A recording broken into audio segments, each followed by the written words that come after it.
farishta oddiy bir yo'lovchi odam shakliga kirib, bir boy badavlat oilani uyida tunab qolishibdi.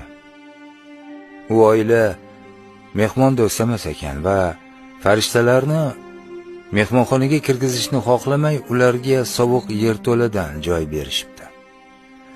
Farishtalar endi yotish uchun joy solishayotgan ekan, katta farishta devorda o'yilib tushgan joyni ko'rib, uni xuddi hech narsa bo'lmaganday qilib tuzatib qo'yibdi.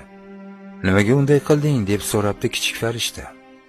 Bunga katta farishta shunday javob beribdi: "Hech bir narsa shunchaki emas, shunchaki ko'ringani bilan."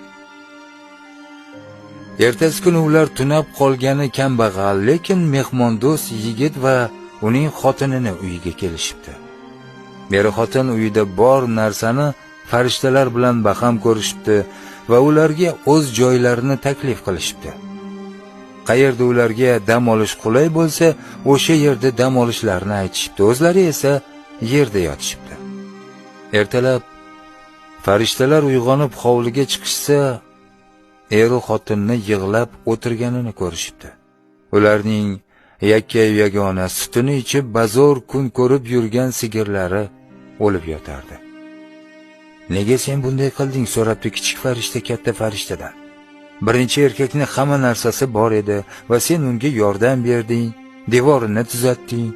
Bu oilani esa deyarli hech narsasi yo'q edi, lekin ular sen bilan o'zlarida bor narsani baham ko'rishga tayyor edilar. Sen esa ularni yakka-yagona sigirini o'lishiga qo'yib berding. Nima uchun?" "Hech bir narsa shunchaki emas, shunchaki ko'ringani bilan" deb javob beribdi katta farishta. "Qachon biz sen bilan yerto'lada bo'lganimizda men tushundim. O'sha o'yilib tushgan devorning ortida bir xumda oltin bor edi.